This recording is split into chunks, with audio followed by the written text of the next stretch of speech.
सोबत असेल जाणीव। रोखोक बातम्यांसाठी पाहत राहा जाणीव मराठी। होऊ दे जाणीव। लाईक करा, शेअर करा आणि सबस्क्राइब करा आपल्या हक्काचे चॅनल जाणीव मराठी। आपल्या सगळ्यांचे लाडके राजे आदरणीय बाबा राजेंचं आजच्या या सभेमध्ये सहर्ष हार्दिक स्वागत करूया।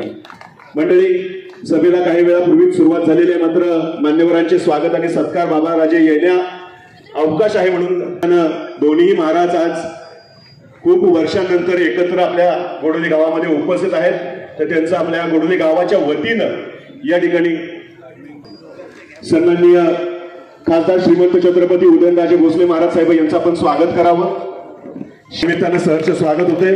त्याचप्रमाणे सन्माननीय आमदार श्रीमंत छत्रपती शिवेंद्रसिंहराजे भोसले महाराज साहेब यांचं देखील स्वागत आजच्या या सभेच्या निमित्तानं आपण करतोय। टाळ्या वाजून या दोन्ही महाराज साहेबांचं आपण सहर्ष हार्दिक स्वागत करूया आणि विनंती करूयात सन्माननीय ॲडव्होकेट डी.जी. बनकर साहेब, ज्यांच्या प्रचाराची संपूर्ण सातारा जावली विधानसभेची जबाबदारी ज्यांनी घेतली, सर्वांचे लाडके आमदार। यापूर्वी या ठिकाणी मंचावरती असणाऱ्या सर्व मान्यवरांनी आपल्या मतदारसंघाविषयी माहिती सांगितली।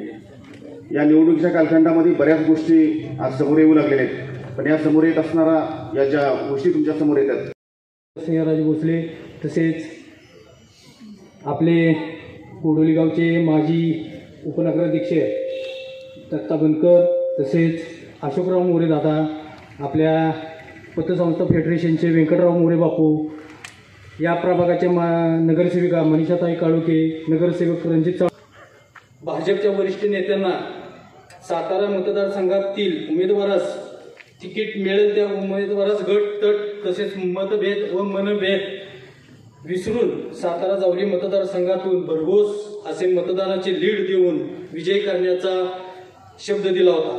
या शब्दाला मान देऊन बाबाराजांनी पायाला भिंगरी लावून माननीय उदयनराजे भोसले यांचे प्रचारार्थ आघाडी घेतली आहे। मला यावेळेस आवर्जून सांगायस आनंद होतो की गोडोली व वाडीव हातवाडीमध्ये दोन्ही महाराजांच्या माध्यमातून या गोडोली विभागाचा चेहरा मोहरा बदलणार आहे।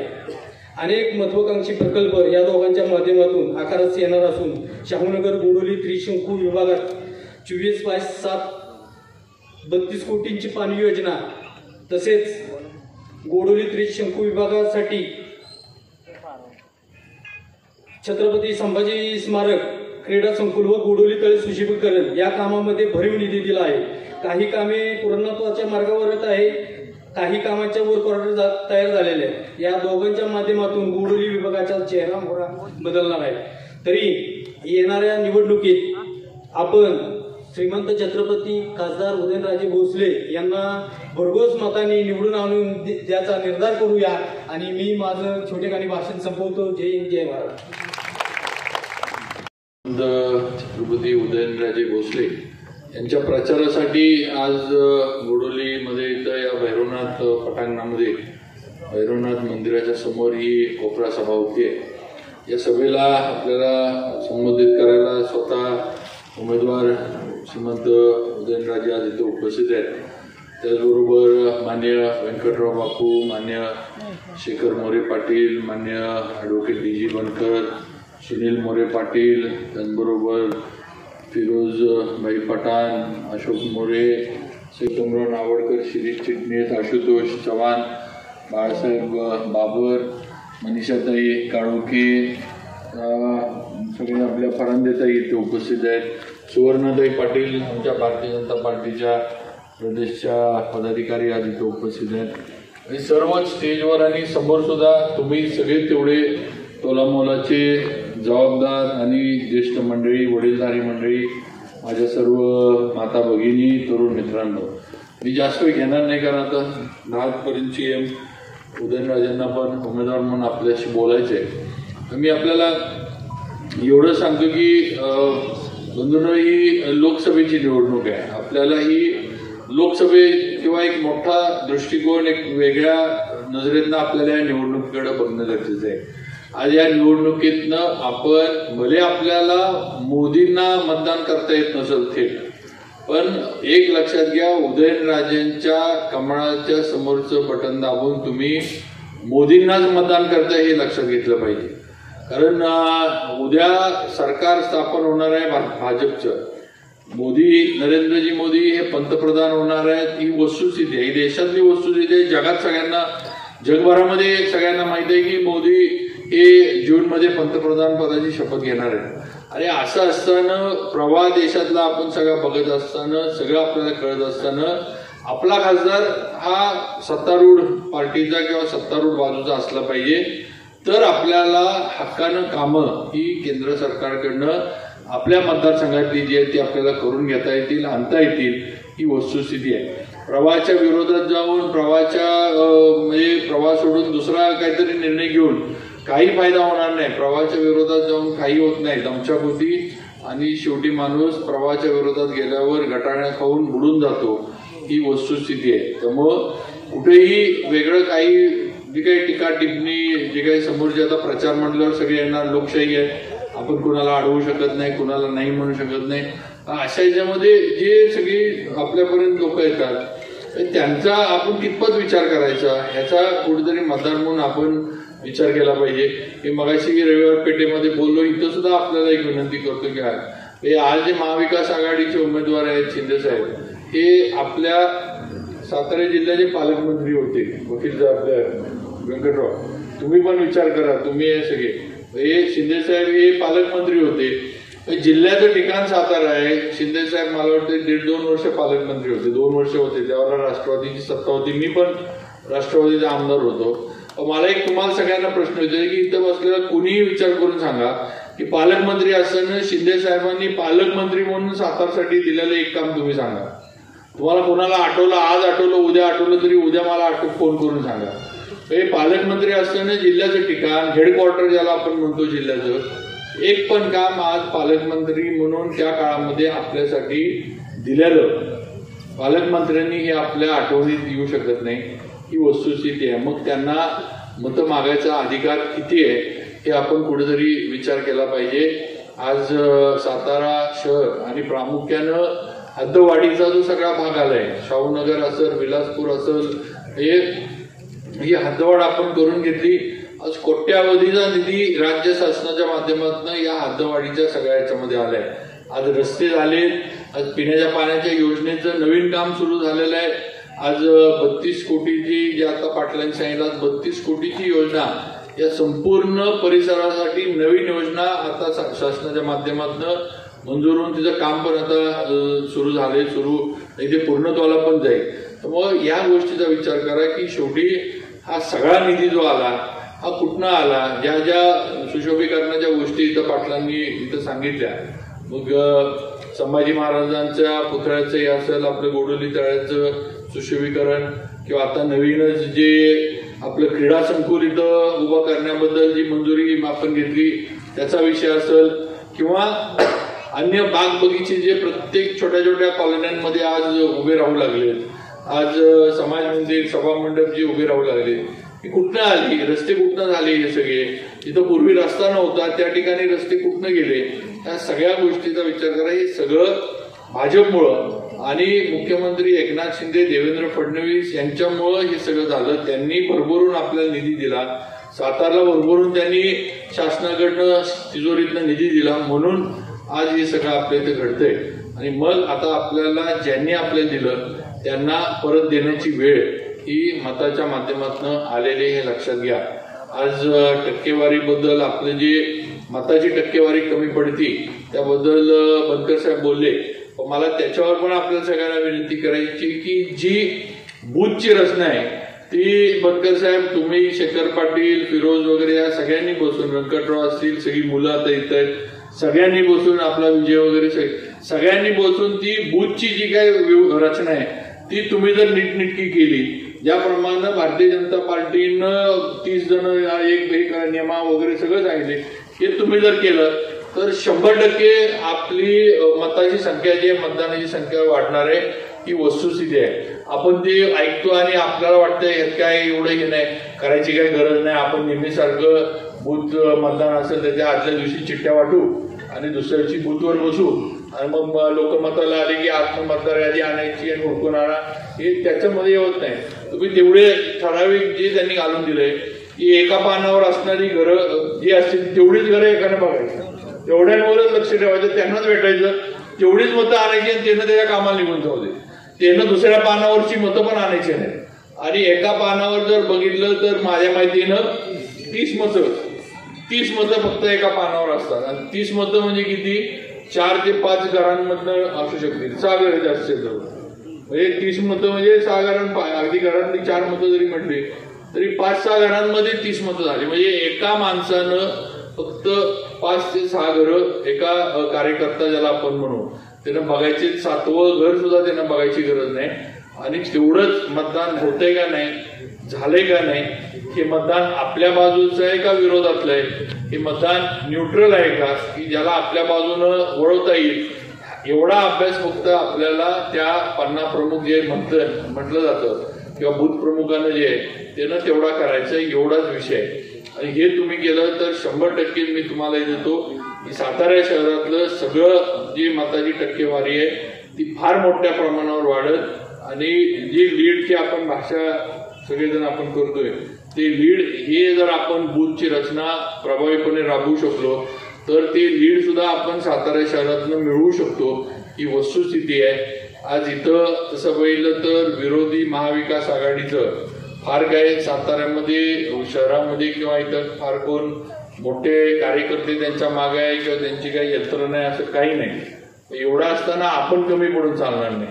आपण निवांत राहिलो आणि आपण जर कमी पडलो तर मग समोरच्याला विरोधकाला बोलण्यात किंवा टीका करण्यात काय अर्थ नाही. त्यामुळं या गोष्टीकडे माझं म्हणणं आहे सगळ्यांनी जास्त लक्ष द्या आणि त्या बूथची जी रचना आहे ती तांत्रिकदृष्ट्या ज्या पद्धतीनं सिद्ध झाले सगळं त्या पद्धतीनं बसवा आणि मताची टक्केवारी वाढवा. म्हणजे आपल्या उमेदवाराचं म्हणजे उदयनराजेंचं लीड वाढत, हे आपण सगळ्यांनी लक्षात घ्या, एवढंच सांगतो. आणि सगळ्यांना विनंती करतो की 7 तारखेला आपलं सर्वांचं होणारं मतदान हे कमळाच्या समोरचं बटन दाबून देशासाठी, देशाच्या संरक्षणासाठी, देशाच्या भवितव्यासाठी, भारतासाठी आणि भारतीयांच्या सन्मानासाठी, पंतप्रधान मोदीजींसाठी आपण सर्वांनी उदयनराजेंना द्यावं एवढी विनंती करतो आणि थांबतो. जय हिंद, जय महाराष्ट्र.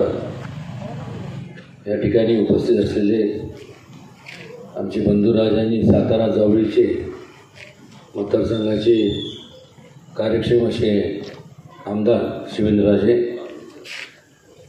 वेळ अभावी सगळ्यांच्या नावांचा उल्लेख करणार नाही. सन्मान्य व्यासपीठ आणि माझ्यासमोर उपस्थित आपण सर्व लोकशाहीतले राजे, माझ्या अगोदर ज्या वक्त्यांनी आणि खास करून शिवेंद्रराजेंनी विस्तृतपणे पण मोजक्या पण विस्तृतपणे त्यांनी त्यांचं मनोगत व्यक्त केलं. या ठिकाणी आवर्जून मला तुम्हाला सांगावं असं वाटतं, विकासाची कामं यादी जर वाचायला लागलो तर तोपर्यंत वेळ निघून जाईल, म्हणजे 10 वाजतील. एवढे कामं शिवेंद्रराजे आणि माझ्या माध्यमातून, आणि ते देखील विनम्रपणे आम्हाला दोघांच्या वतीने सांगतो की तुम्ही आम्हाला दोघांना संधी दिली म्हणून आम्ही हे करू शकलो, हे आवर्जून विनम्रपणे या ठिकाणी मला सांगावं असं वाटतं. आणि तुम्ही जो विश्वास आमच्या दोघांवर ठेवला त्या विश्वासाला तडा जाता कामा नये यासाठी आम्ही नेहमी त्या पद्धतीने वागलो. आज आपल्याला माहिती आहे की जेव्हा आपण विकास कामाच्या बाबतीत बोलतो तेव्हा विकास कामं होतात कधी, जेव्हा स्टेबिलिटी असते, जेव्हा स्थिरता असते. ज्यावेळेस स्थिरता असते त्यावेळेस संपूर्ण एक नियोजनबद्ध कार्यक्रम जो आपण आखतो तो आपल्याला अंमलात आपण आणू शकतो. आज भारतीय जनता पक्ष आणि सर्व त्यांचे मित्रपक्षांच्या त्यांच्या जर नियोजनाचं बद्दल जर बोलायचं झालं तर केंद्र शासनाच्या माध्यमातून आणि राज्य शासनाच्या माध्यमातून या संपूर्ण महाराष्ट्रातल्या वेगवेगळ्या जिल्ह्यातल्या वेगवेगळ्या त्या तालुक्यामध्ये, शहरांमध्ये, गावांमध्ये मोठ्या प्रमाणावर विकास कामं मार्गी लागलेली आपल्याला पाहायला मिळतात. ही वस्तुस्थिती आहे. एका बाजूला असं एक चांगलं सकारात्मक चित्र आपल्याला पाहायला मिळतं. आणि दुसऱ्या बाजूला आपण जर काँग्रेस आणि महाविकास आघाडीचं जर विचार केला तर त्यांचा अजून पंतप्रधानांचा उमेदवार ह्याच्यावरूनच वादावादी चालू आहे. कुठल्याही प्रकारचं स्थिरता नाही, किंबहुना एवढा अस्थिरपणा जाणवतो. कोणाचं कोणाबद्दल बरोबर संभाषण नसल्यामुळं कुठल्याही प्रकारचं नियोजनबद्ध कार्यक्रम ते आखू शकले नाही. आणि जेव्हा कुठल्याही प्रकारचा कार्यक्रम नसतो त्यावेळेस प्रगतीच्या ऐवजी एक तर संपूर्ण सगळं ठप्प होतं विकास कामं, नाहीतर मग अधोगतीच्या दिशेने वाटचाल झालेली आपल्याला पाहायला मिळतं. आणि खरं तर हे सगळं करत असताना बऱ्याचशा वेळेस जेव्हा मला तर वाटतं की त्यांचं महाविकास आघाडी आणि एकंदरीत संपूर्ण त्याचा विस्कळीतपणा, डळमळीतपणा आणि तिथं असणारा जो कुठल्याही प्रकारचा ताळमेळ नाही हे पाहता मी असं म्हणेन ती महाविकास आघाडी नाही तर महाभकास आघाडी असं म्हटलं तर काय चुकीचं ठरणार नाही. चेष्टेचा भाग जाऊन दे, पण ही वस्तुस्थिती. आणि 5 वर्षाचा कालावधी जो असतो तो छोटा कालावधी नसतो. भरपूर 5 वर्षाच्या कालावधीमध्ये आपल्याला भरपूर कामं मार्गी आपण लावू शकतो. आणि त्यामुळं तुमचं मत जे आहे हे लाख मोलाचं आहे. कारण मागच्या वेळेस असंच जेव्हा संपूर्ण भारतीय जनता पार्टी आणि मित्रपक्षांचं सरकार होतं 99 साली, तुम्ही सर्वांनी त्यावेळेस, तुम्ही म्हणजे इन जनरल महाराष्ट्रातल्या जे लोकशाहीतले सगळे ते तुम्ही राजा, तुम्ही कौल विरोधात दिला आणि 1-2 नाही तर नव्हे तर 15 वर्ष भारतीय जनता पक्षाला सत्तेपासून बाजूला ठेवलं. परिणाम काय झाला तर जे म्हणून ह्या संपूर्ण जे विकासाच्या कामांच्या बाबतीत एकदम मरगळ आली, कुठल्या प्रकारचे फंड्स येऊ शकले नाही. या ठिकाणी तुम्ही बघा त्या काळात काहीच घडलं नाही. पण मात्र ज्या वेळेस तुम्ही परिवर्तन केलं, पुन्हा महायुतीला तुम्ही सत्तेत आणलं, तुम्ही जे आशीर्वाद दिले आणि नरेंद्र मोदींच्या कुशल नेतृत्वाखाली केंद्रात आणि राज्यात जे काय सरकार चालू आहे भारतीय जनता पक्ष मित्र पक्षांचं महायुतीचं, त्यामुळं त्यावेळेस 15 वर्षाचा काल कुठलाही निधी आला नाही. आता एवढ्या मोठ्या प्रमाणावरती निधी आपल्या सातारा शहराचाच आपण विचार केला तर केला, बाकी जिल्ह्याचं तर वेगळंच आहे. मला आवर्जून सांगायचं वाटतं की या 5 वर्षामध्ये आम्ही जो काढलेला हे म्हणजे संपूर्ण खासदारकीच्या मतदारसंघात 9,995 सगळे 95 कोटी, हे जवळपास 10,000 कोटीचा निधी वेगवेगळ्या कामासाठी ह्या संपूर्ण जिल्ह्यात आलेला आहे. त्याचा आम्ही आमच्या जाहीरनाम्यामध्ये उल्लेख केला आहे, ते छापला आहे. तो जाहीरनामा आपल्यापर्यंत या एखादा काही ठिकाणी पोच झाला आहे तर त्याच्यात आपण बघा, म्हणजे त्यात खोटं काय नाही. जेव्हा जे आलेलं आहे जे दिसते आपल्याला त्याचीच मांडणी केली.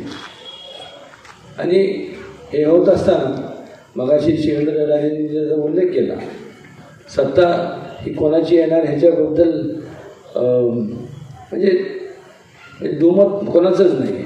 आणि असं असताना मग आपलं मत वाया का घालवायचं आणि कशा करता. पण आत्ताचे जे सध्याचे जे महाविकास आघाडीचे जे उमेदवार आहेत यांनी त्यांच्या ज्या संपूर्ण ज्यावेळेस त्यांनी पालकमंत्री म्हणून या ठिकाणी कार्यरत होते या 15 वर्षाच्या कालावधीमध्ये, त्यावेळेस झालं काय तर कुठल्या प्रकारचा निधी तर दिला नाही.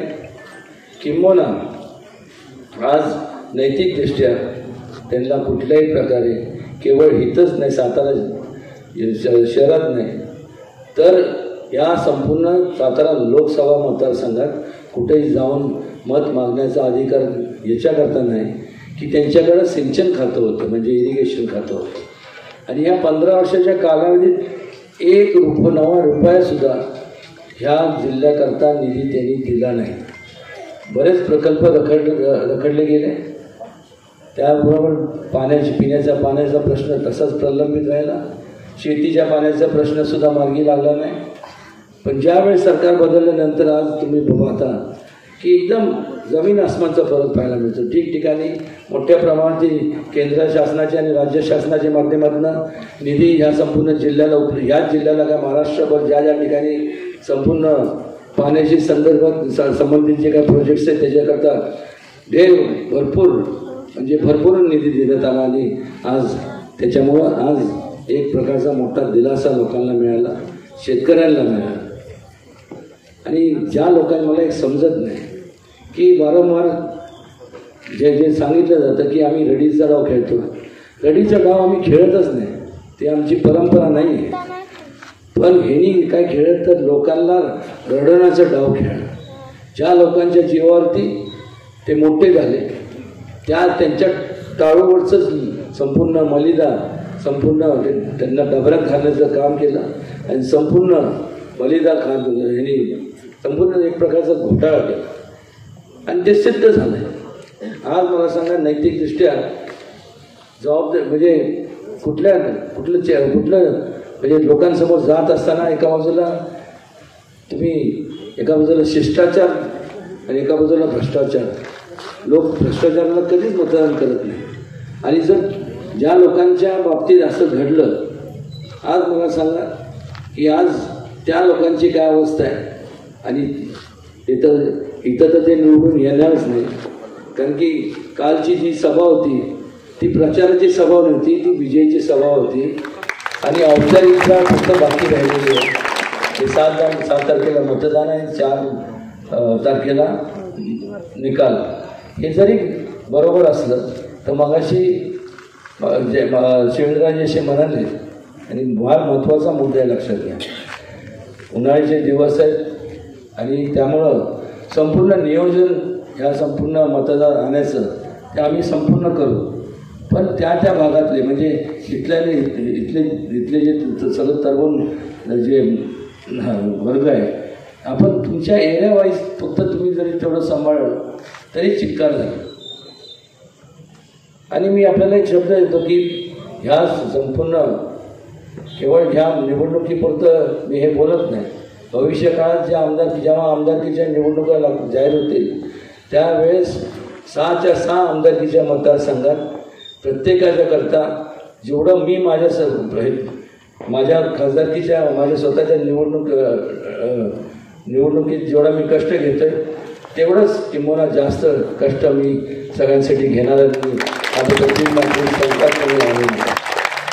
आणि त्याचबरोबर एक विचार माझ्या मनात आला की त्यानंतर लोकांच्या मनात विचार येणं स्वाभाविक आहे की पुढं स्थानिक स्वराज्य संस्थेच्या बाबतीत मग काय स्थानिक स्वराज्य संस्थेच्या बाबतीत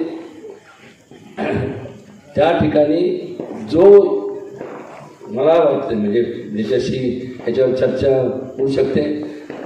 जे काही तज्ज्ञ संपूर्ण शिवेंद्रराजे तज्ज्ञ त्यांचे सहकारी आहेत त्यांनी आमच्याबरोबर माझ्याबरोबर जे त्यांनी बसावं आणि ज्याचं आजपर्यंत ज्यांनी जास्तीत जास्त लोकांच्या सेवा केली आहे हा निकष मला लावला तर ते जास्त उपयुक्त राहील. कारण की लोक जेव्हा खासदार आमदार किंवा लोकप्रतिनिधी म्हणून निवडून देतात त्यावेळेस त्यांची अपेक्षा असते की त्या आपल्या लोकप्रतिनिधींकडनं जास्तीत जास्त आपले विकास कामं मार्गी लागले पाहिजेत.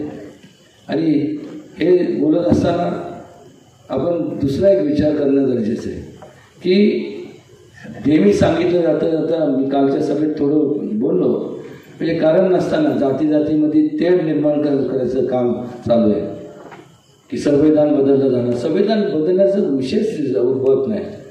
आज आपल्या डॉक्टर बाबासाहेब आंबेडकरांच्या कुशल नेतृत्वाखाली आज त्यांच्याबरोबर जे संपूर्ण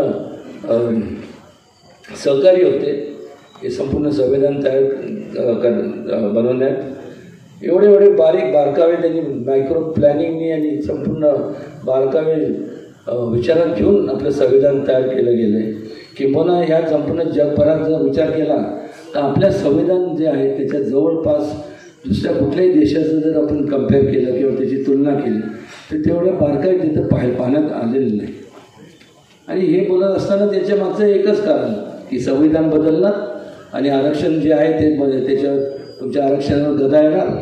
आणि मग कारण असताना जेव्हा आता त्यांच्याकडे काय उरलेलं नाही विकास कामांच्या बाबतीत काय बोलू शकत नाही, काही कुठले कामं त्यांनी मार्गी लावलेच नाही. आता बोलायचं काय तर पुन्हा एकदा लोकांमध्ये जातीमध्ये फूट पाडण्याचं जे काम कटकारस्थान जे करतात आहे अक्षरशः अत्यंत घृणास्पद किळस वाटण्यासारखं असं त्यांची आज त्या हे मार्ग ते अवलंबतात आहे. पण आणि मग लोकांपर्यंत जाऊन सांगतात की चांगलं जर सांगितलं तर ते झालं 400 पार कशा करता लागतात, ह्याच्या करतात त्याच्या करतात. इतिहासात जरा डोकं मान आहे. या अगोदर काय झालं इंदिरा गांधींनी ज्यावेळेस त्यांनी कुठल्याही प्रकारचे विकास कामं मार्गी लावले नाहीत, फक्त घोषणा दिल्या. काय घोषणा दिल्या तर गरिबी हटाव देश बचाव, जय जवान जय किसान. चांगलं आहे पण त्यांच्या संदर्भात ठोस पावलं का उचलले गेले नाही? ठोस पावलं किसान गरिबांच्या बाबतीत, उपेक्षित वर्गाच्या बाबतीत, महिलांच्या बाबतीत, तरुणांच्या बाबतीत, त्यानंतर जवानांच्या बाबतीत. त्याच्यामुळं आज आपण मोकळा श्वास आणि आज सुखरूप आपण आपल्या घरदाराला म्हणजे आपण राहू शकतो. त्याचबरोबर शेतकरी वर्गाच्या बाबतीत जे ध्येय धोरणं राबवले गेले, ज्या योजना मार्गी लावल्या ह्या कधी लावल्या गेल्या? या 10 वर्षाच्या कालावधीमध्ये जेव्हा नरेंद्र मोदीजी यांनी ज्या संपूर्ण तुमच्या आमच्या सगळ्यांच्या आशीर्वादाने या भारतीय जनता पक्षाने मित्र पक्षाचं ज्यावेळेस केंद्रात सरकार आलं आणि राज्यात आलं त्यावेळेस हे संपूर्ण योजना मार्गी आपण लावू शकतो. कारण की एक प्रकारची स्टेबिलिटी असणं गरजेचं आहे. आणि म्हणून आपण तुमचं जे मत आहे हे आमच्या दृष्टिकोनातून तर महत्त्वाचं आहेच, पण त्याच्यापेक्षा तुमचं जे वैचारिक मत आहे, तुमचे जे विचार आहेत ते देखील आमच्या आमच्या दृष्टिकोनातून तेवढेच महत्त्वाचे आहेत. कारण हे जेव्हा आपण प्रगतीच्या विकासाच्या जेव्हा आपण विचार करतो आपल्याला काय डेव्हलपमेंट केली पाहिजे तेव्हा प्रत्येकात या ठिकाणी तुम्हाला पण तुमच्या मनात काय जे मनाचे विचार असतील ते सांगितले पाहिजे. त्या भागात कारण की तुम्ही ज्या भागात तुम्ही राहता तिथल्या अडचणी किंवा तिथं काय केलं पाहिजे हे स्वाभाविक आहे. तिथं घर असल्यामुळे तुम्ही विचार करायचं ना हा परिसर असा इथं हे असं केलं तर हे छान दिसेल किंवा त्याचा उपयोग लोकांच्या करता येईल. असे जे तुमचे डेव्हलपमेंटच्या बाबतीतले विचार आहेत ते आवर्जून मला आणि शिवेंद्रजींना आपण सांगा. निश्चित त्याच्यावरती इम्प्लिमेंटेशन किंवा त्याच्यावरती संपूर्ण ते विचारात घेऊन त्याच्यावरती अंमलबजावणी निश्चितपणे आम्ही करू. फार वेळ झाला आणि परत बोलण्यासारखं आहे, पण एवढंच सांगतो की ह्या जातीच्या राजकारणामुळं किंवा रिझर्वेशन हे असं कधी होणार नाही. आणि संविधानाचे तर बदलणं सोडून द्या, यांनी तर संविधान संपूर्ण नरडच कापून टाकलं संविधानचं. त्या काळात ज्यावेळेस यांनी कामं केलेल्या लोकांचा उठाव व्हायला लागला, आता कसं यांना थांबवायचं तर इंदिरा गांधींनी एमर्जन्सी डिक्लेअर करून टाकली. ज्या महात्मा गांधींनी सांगितलं होतं की पंचायत राजची संकल्पना मांडली ती म्हणजे काय की जोपर्यंत सत्तेचं विकेंद्रीकरण होत नाही आणि सर्वसामान्य माणसांच्या हातात सत्ता स्थानं जात नाही तोपर्यंत खऱ्या अर्थाने लोकशाही ह्या देशामध्ये नांदणार नाही. ह्यांनी काय केलं की उलट सत्तेचं केंद्रीकरण केलं, हुकुमशाही आली, डिक्टेटरशिप, कुठल्याही सरकार नाही, संपूर्ण देशभरात संपूर्ण प्रेसिडेन्शियल रूल लागू झाला. आणि त्यामुळं कोणालाही काही कारण नसताना विरोधात जातोय आत टाकून दे, हे करतोय ह्याला हे करा. आणि त्यामुळे हे संपूर्ण त्या संविधानाचा खात्मा यांनी केला. बाबासाहेब आंबेडकरला एवढं ज्यांनी जीव होतो आणि एवढं विचार करून आणि संपूर्ण एवढं जे संविधान लिहिलं त्या डॉक्टर बाबासाहेब आंबेडकरला 2दा पराभव किंवा त्यांना पाडण्याचं का निवडणुकीत त्यांचा पराभव करण्याचं काम काँग्रेसने केलं. वास्तविकरित्या त्यांचं योगदान पाहता त्यांना अनअपोज म्हणजे बिनविरोध त्यांची निवड खासदार म्हणून झाली पाहिजे. आणि या सगळ्या गोष्टींचा आपण विचार करणार आहोत का नाही, किंवा फक्त आता नुसतं आणि मला समजत नाही की ज्या वेळेस आपण एक बोट दुसऱ्याला दाखवतो तर आपले 3 बोटं आपल्याकडे असतात. मुळात त्यांच्याकडे आता बोलण्यासारखं काही राहिलं नाही. स्वतःचा नाकर्तेपणा लपवण्याकरता आणि कुठंतरी आता लोकांसमोर जातोय आपण आणि लोकांसमोर काहीतरी बोललं पाहिजे, बरळलं पाहिजे, हा एवढं काम करतात. आणि मला आश्चर्य वाटलं की ते माझ्या मतदारसंघात यशवंत विचार सांगणाऱ्यांनी 4 सभा दिल्या. मी विचार करत होतो 4 काम केलं, कारण की स्वाभाविक आहे भरपूर वेळ विदर्भात काय नाही आहे, तिथं प्रचाराला जाण्यासारखं उमेदवार नाही, कोकणात नाही आहे, खानदेशमध्ये नाही, मराठवाड्यामध्ये नाही, मग आहे कुठं तर ह्या पश्चिम महाराष्ट्रामध्ये, ते पण सगळीकडे नाही, एक 2 का 2.5 जिल्ह्यापुरतं मर्यादित असल्यामुळं मला उद्या म्हणजे आश्चर्य वाटणार नाही की उद्या जसं 4 सभा त्यांनी दिल्या त्यासुद्धा त्यांनासुद्धा कोणी तिथं कोणी उपस्थिती म्हणजे नव्हतीच असं म्हणलं तर चाल म्हणजे असं चित्र त्या ठिकाणी पाहायला मिळालं. आणि मग मला नवल वाटणार नाही की 4च्या ऐवजी माझ्या ह्या मतदारसंघात 40 सभा पण घेतली, कारण की वेळ आहे ना भरपूर, कुठंतरी टाईमपास करायचं द्या आता उदाहरणार्थ. आणि माझी जी कॉलर उभी उडवतो, मला सकाळी 2-3 सांगितलं की वाईच्या सभेत त्यांनी कॉलर उडवली, त्यांनी मान्य केलं. त्याचं काय संकेत असतात समजून घ्या ना तुम्ही लोक, कारण काय त्यांना मान्य केलं की उदयनराजे हे योग्य उमेदवार आहे आणि action speak louder than words, सगळं बोलू शकत नाही ना, असं केलं म्हणजे उदयनराजेंनाच मतदान करा. आमची इकडं आमचा उमेदवार नाहीच आहे.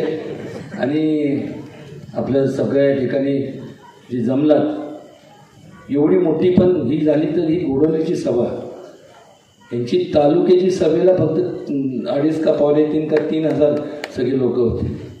जाऊन ते विषय आता त्याच्यापेक्षा जास्त आता लोक पण उरले नाहीत.